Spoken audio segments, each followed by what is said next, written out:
ओम गणेशाय नमः। नमस्कार, मैं अविनाश सिंह। आज हम बात करेंगे चतुर्थ भाव के स्वामी का धन भाव में, द्वितीय भाव में क्या है प्रभाव। बहुत ही शुभ प्रभाव है यदि आपके चतुर्थ भाव के स्वामी, इस भाव में बैठे स्वामी आपके, यहाँ जो भी नंबर है उसके राशिपति, यहाँ नंबर है वो राशि है, और उसके स्वामी जो भी ग्रह हैं यदि वो यहाँ इस भाव में बैठे, चूँकि यह आपका सुख भाव है। सुख भाव के स्वामी यदि धन भाव में हो, अपने से लाभ में हो, इसका तात्पर्य है कि आपको हर वह सुख प्राप्त होगी, हर उस सुख का लाभ होगा जो जिसका कि विचार हम करते हैं। इस भाव से बहुत तरह के धन होते हैं। अब धन भाव है, यह कुटुंब भाव है। ऐसे जातक को प्रत्येक प्रकार के धन प्राप्ति होती है।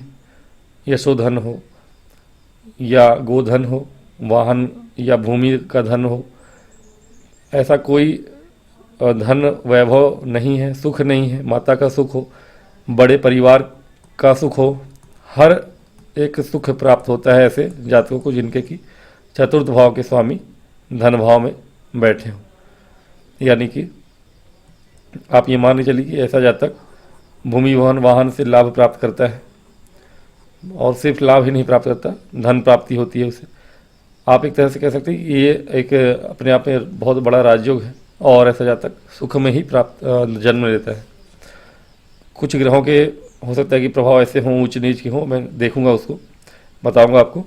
लेकिन नॉर्मली अगर जनरल प्रिडिक्शन की बात करें हम, तो अधिकतर ऐसा पाया जाता है कि ये चीज़ें आपकी सत्य होती हैं।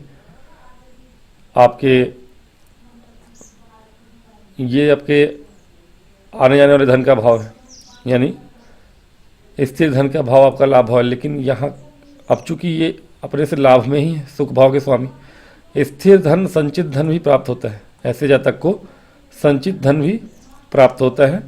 और आप कहिए कि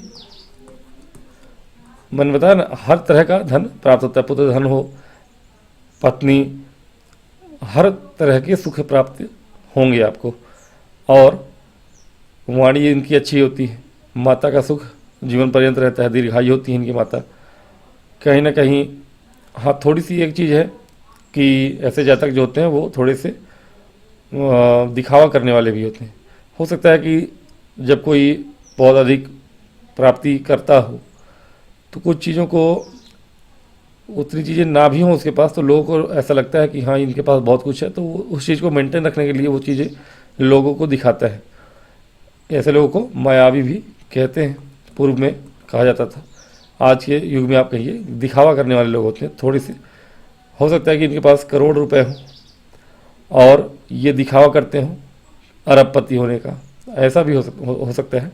तो यही चीज़ कहा गया है, थोड़ा सा दिखावा करने वाले होते हैं, लेकिन धन वैभव सुख संपत्ति ऐसा कोई चीज़ नहीं जो इनके पास ना होता हो। प्रत्येक प्रकार की सुख सुविधाएं इनके पास होती हैं। ऐसे लोग साहसी भी होते हैं। और कुल मिला के आप कहिए कि पांचों उंगलियां घी में होती हैं इनकी। तो ये तो हो गया आपके जनरल प्रिडिक्शन कि अगर चतुर्थ भाव के स्वामी धन भाव में बैठे हों तो क्या परिणाम है। अब ग्रहों की बात कर लें। मान लीजिए कि यहाँ एक नंबर लिखा है आपके, और मंगल इसके स्वामी धन भाव में बैठे। अब यहाँ पे थोड़ा कुछ चीज़ें बदल जाएंगी। क्या, पहला तो आप मांगलिक होंगे, और दूसरा हाँ, देखिए भूमि भवन वाहन से आपको लाभ होगा, धन प्राप्ति होगी, नो डाउट। अपने से मंगल लाभ में है, और चतुर्थ भाव के स्वामी है, भूमिपति हैं, भूमि पुत्र हैं, और धन भाव में बैठे हैं। यानी कि भूमि का लाभ या भूमि से धन प्राप्ति आपको होती रहेगी। लेकिन आपकी वाणी कटु होगी। आपकी वाणी कटु होने के कारण आप द्वितीय भाव के मंगल भी क्रोधी बनाते हैं। मांगलिक होते हैं, तगड़े वाले मांगलिक होते हैं। हमारे यहाँ मानते नहीं हैं लेकिन होते हैं। और मैंने देखा है कई कुंडलियों में कि मंगल अगर द्वितीय भाव में है तो ऐसे जातक बहुत क्रोधी भी होते हैं।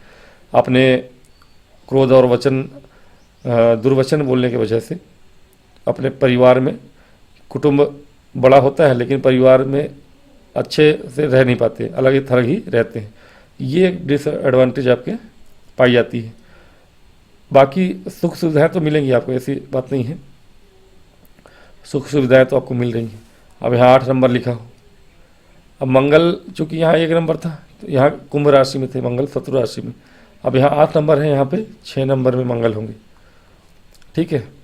अब मंगल का यहाँ होना बुध की राशि में है, फिर भी अब बुध यदि ये कुंडली में अच्छे हुए तो वाणी आपकी ठीक होगी, लेकिन फिर भी मंगल यहाँ आपको मांगलिक ही बनाते हैं। भूमि भवन वाहन से धन प्राप्ति, संचित धन, स्थिर धन की प्राप्ति होगी, लेकिन यहाँ फिर भी आपको वाणी और क्रोध का सामना करना पड़ेगा, कटु वाणी और क्रोध का मंगल अपने प्रभाव देते ही हैं। बात करेंगे वृषभ राशि की, यहाँ 2 नंबर लिखा हो। अब यहाँ मीन राशि में अगर शुक्र उच्च के बैठे हो तो इससे अच्छा क्या हो सकता है। अब ये सबसे सर्वोत्तम आप कह सकते हैं कि आपके केंद्र के स्वामी हैं और भाग्य भाव के स्वामी हैं, और शुक्र महाराज यहाँ द्वितीय भाव में बैठे हैं, कारक भाव इसलिए क्योंकि कालपुरुष कुंडली में यहाँ के शुक्र स्वामी हैं और कारक होते भी हैं आपके कुंभ लग्न में शुक्र महाराज। तो इससे अच्छा सुख प्राप्ति कहाँ मिलेगा आपको कि शुक्र उच्च के धन भाव में बैठे हैं। भोग विलास, धन संपत्ति, अचानक से धन, पैतृक संपत्ति का धन, सब कुछ प्राप्त है। वाणी अच्छी होगी आपकी, हो सकता है बहुत अच्छे गायक हों, सिंगर हों, या किसी न किसी कला में माहिर होंगे आप, किसी न किसी कविता पाठ करना या कवि की तरह पढ़ने की इच्छा आपके अंदर होगी, शास्त्रों को जानने की इच्छा होगी आपके अंदर। अब भूमि भवन का सुख तो प्राप्त होगा सहज ही आपको, माता के भी सुख प्राप्त होगा, तो ये बहुत ही सुंदर योग बनता है यहाँ पे उच्च के शुक्र यदि 2 नंबर यहाँ लिखा हो तो। अब शुक्र की अगली राशि अगर यहाँ बनी हो 7 नंबर, अब यहाँ शुक्र सिंह राशि में है, ठीक है, यहाँ भी शुक्र अपने अच्छे ही फल देंगे। कहीं ना कहीं शुक्र यहाँ भी केंद्रों के स्वामी होकर धन में बैठेंगे तो ये एक राजयोग ही बनाते हैं। कर्म भाव के स्वामी होकर धन भाव में, यानी धन आने के लिए कैश फ्लो जो होगा आपका, और स्थिर धन प्राप्ति के लिए भी ये अच्छा ही है। भूमि भवन वाहन की संपन्नता आपके पास रहेगी, पशुधन आपके पास रहेगा, तो शुक्र का यहाँ होना भी अति उत्तम है। हाँ, थोड़ी बहुत अगर सूर्य कुंडली में सही नहीं है तो आपकी वाणी में अथॉरिटी ज़्यादा झलकती है, तो परिवार में आपको सामंजस्य बिठाने में थोड़ी सी समस्याएं आती हैं। अब बात कर लेते हैं आपके, यदि यहाँ पर 3 नंबर लिखा हो, 3 नंबर यहाँ है तो मेष राशि में बुध बैठेंगे। बुध ठीक है यहाँ पर, अब ऐसे जातक की वाणी अच्छी होती है और बुद्धिमान होते हैं ऐसे जातक, परिवार में अच्छी थोड़ी बहुत हो सकता है कि बुध अगर पीड़ित हो जाए तो बात अलग है, कुटुंबियों से आपकी बनेगी नहीं, आपकी वाणी के कारण ही उनसे दूरी हो जाएगी। लेकिन अगर वाणी बुध अच्छे हैं यहाँ पे तो वाणी आपकी अच्छी होगी, सुमधुर होगी, आप अपना काम वाणी से निकालने वाले होंगे और सुमधुर बोलने वाले भी होंगे। माता आपकी दीर्घायु होंगी, अच्छा है। भूमि भवन का लाभ तो जैसा है मिलेगा ही आपको, तो कहीं ना कहीं ये आपका उत्तम योग बनाते हैं बुध महाराज भी हैं, बस वो पीड़ित ना हो किसी तरह से, अंश बल से या अस्त ना हो। अब यहाँ पे 6 नंबर लिखा हो, अब यहाँ 4 नंबर शत्रु राशि में ही बुध महाराज बैठे हैं, पहले मेष राशि में थे, लेकिन कोई अंतर नहीं पड़ता उससे। बुध अच्छे होने चाहिए डिग्री से और अच्छे नक्षत्र में हो और अस्त ना हो तो अच्छा ही फल देंगे यहाँ पे, क्योंकि यहाँ लग्नेश है बुध, लग्नेश का धन भाव में बैठना, चतुर्थेश का धन भाव में बैठना है, तो ये अपने आप में एक महाधनी योग बना देता है, बहुत अच्छा राजयोग बना देता है। तो ये बहुत ही सुंदर योग है, इसमें कोई भी आप टीका टिप्पणी कर नहीं सकते यदि बुध पे किसी और का प्रभाव ना हो। शनि के साथ, राहु केतु के साथ बैठे हुए बुध हों, उनका फल ही बदल जाता है पूरी तरह से, और या फिर उन्हें केवल ऐसे ही ग्रह देख रहे हों, शुभ ग्रह ना देख रहे हों और पीड़ित भी हों बुध स्वयं, तो फल बदल जाएगा। अब यहाँ 4 नंबर लिखा है और चंद्रमा यहाँ बैठे हैं, ये तो सब सर्वोत्तम फिर से बने, आप चंद्रमा उच्च के हैं और द्वितीय के चंद्रमा वैसे भी बहुत ज़्यादा धन देते हैं, धन आपके पास कभी कमी नहीं होती है। चंद्रमा बिगड़े हुए भी हों, धन आपके आता रहेगा, कैश फ्लो बना रहेगा आपके जीवन में, चंचल धन है लेकिन आपके पैसे की कमी नहीं होगी, आपका पर्स हमेशा भरा ही रहेगा। जब जब कमी होगी तब तब किसी न किसी तरह से आपका पैसा जेब भर ही जाएगा। माता का सुख प्राप्त होता है, भूमि वन वाहन का लाभ प्राप्त होता है ऐसे जातकों को। बहुत ही शुभ, बहुत ही उत्तम योग बनेगा ये। 5 नंबर यहाँ लिखा है। अब यहाँ सूर्य महाराज बैठे हैं मिथुन राशि में। ये थोड़ा सा आपके कुटुंबियों के लिए सही नहीं होता, बाकी लाभ तो प्राप्ति होती है आपको, भूमि वन वाहन, या आप कहीं ना कहीं थोड़ी नेतागिरी में रहते हैं, या फिर कम से कम बड़े जमींदार की तरह होते हैं। कम से कम इनके पास 100-200 हज़ार एकड़ की प्लॉट होंगी ही होंगी, बड़े भूभाग के स्वामी होते हैं। लेकिन हाँ, इनके वाणी की वजह से इनके परिवार में इनको थोड़ी कष्ट उठाना पड़ता है लोगों से, क्योंकि ये बहुत ज़्यादा अथॉरिटेटिव होते हैं। अपने वर्चस्व बनाने की वजह से परिवार में, अगर ये उस आयु के नहीं भी हैं, छोटे आयु के भी हैं, अपने परिवार में छोटे हैं, उनसे बड़े भाई भी हैं, तो भी ये उनका वर्चस्व बनता है, जिसके कारण कभी कभी कटुता होती है परिवार में। तो ये चीज़ें हाँ अत्यंत साहसी होते हैं, वो अलग बात है। लेकिन सूर्य का यहाँ होना कहीं ना कहीं कुटुंबी परिवार के लिए और स्वयं वाणी के लिए भी उतना अच्छा नहीं होता है, आँखों में प्रॉब्लम देते हैं ऐसे सूर्य महाराज यहाँ बीड़े हुए हैं। तो बाकी भौतिक लाभ के लिए बहुत ही उत्तम है। यहाँ पर 9 नंबर लिखा हो।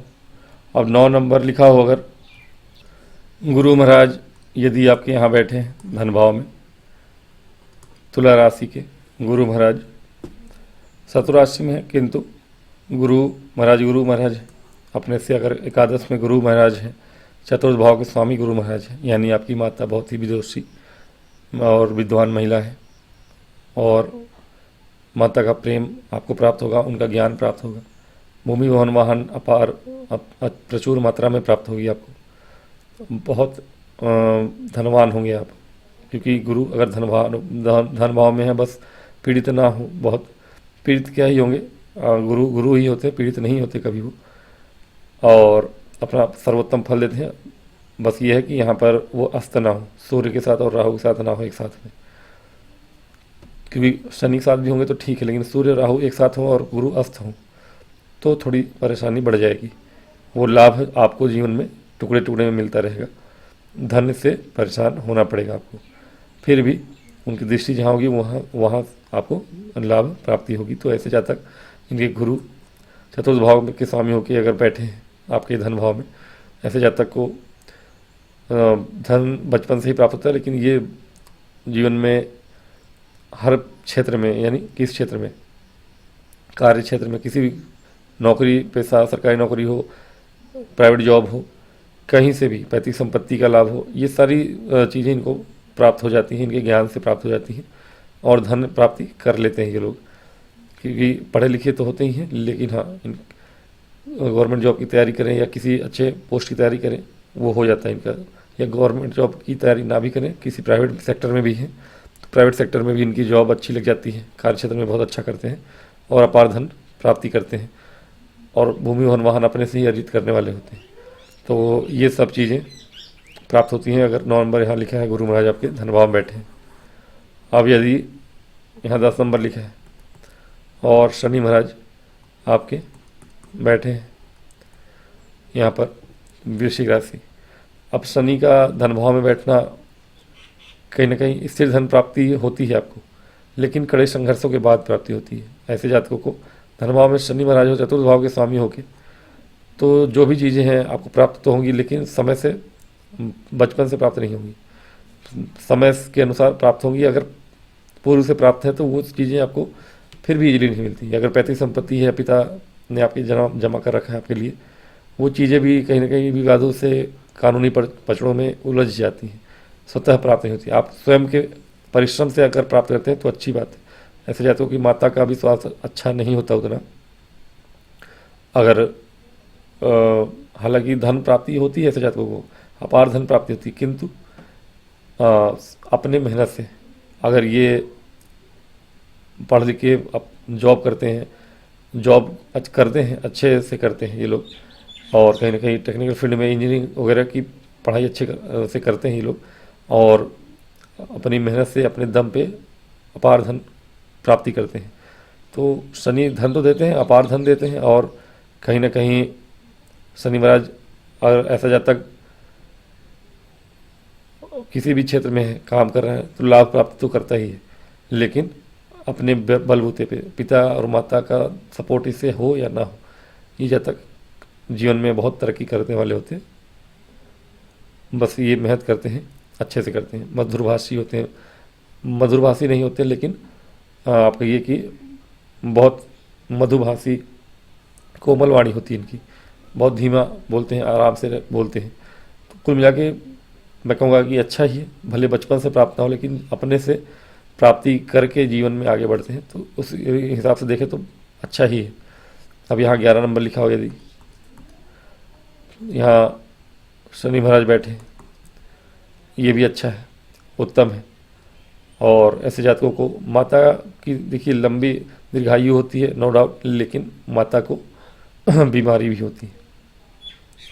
घर का सुख प्राप्ति इन्हें अपने घर का हो ना हो, लेकिन अपने से घर ये बनाते हैं और भूमि भवन वाहन का सुख मिलता ही नहीं। लेकिन अब ये काम करके अपने से अपने जीवन में तरक्की पाने वाले होते हैं। अधिकतर इन लोगों 10-20 घर भी रहे इनके जीवन में अपने पास, उस घर में रहते नहीं, ये लोग बाहर ही घूमते रहते हैं काम के सिलसिले में, रेंट पे रहेंगे, कहीं ऑफिस में रह लेंगे, अपने घर में चैन से सो के नहीं रह पाते कि भूमि का ही, घर का ही सुख मिले। कभी किन्हीं कंडीशन में हो जाता है कि घर से भी काम करते हैं ये लोग, लेकिन अगर घर से काम करने लग जाए ये लोग तो फिर ये वहाँ पे चैन से सुख से नहीं रह पाते। अगर अपने घर में रह के काम कर रहे हैं, घर से बाहर जाके काम करें, दूर जाकर काम करें तो अच्छा करते हैं। लेकिन हाँ, यहाँ भी अपार सफलता, धन प्राप्ति सब कुछ इन्हें प्राप्त होता है कहीं ना कहीं। हाँ, पैतृक संपत्ति का सुख नहीं मिलेगा वहाँ अगेन, लेकिन अपने से अपने बलबूते पे काम कर देते हैं। तो कुल मिला के हाँ 12 नंबर की बता दूं मैं।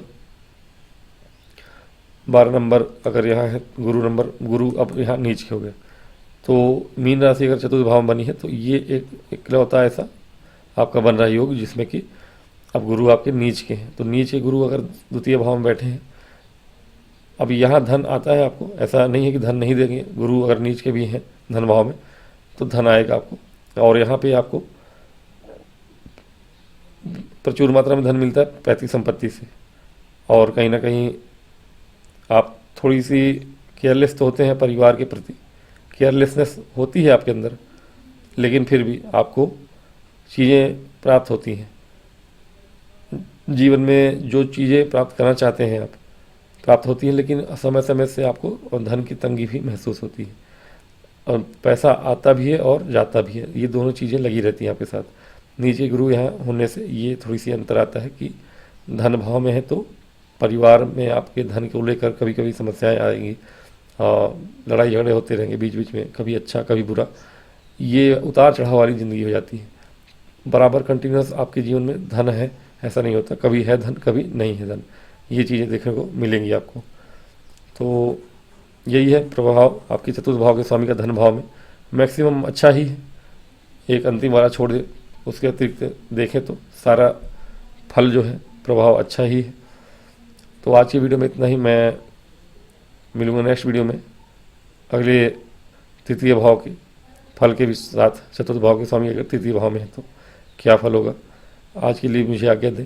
यदि वीडियो पसंद आए तो लाइक करिए, सब्सक्राइब करिए। ओम गणेशाय नमः। नमस्कार।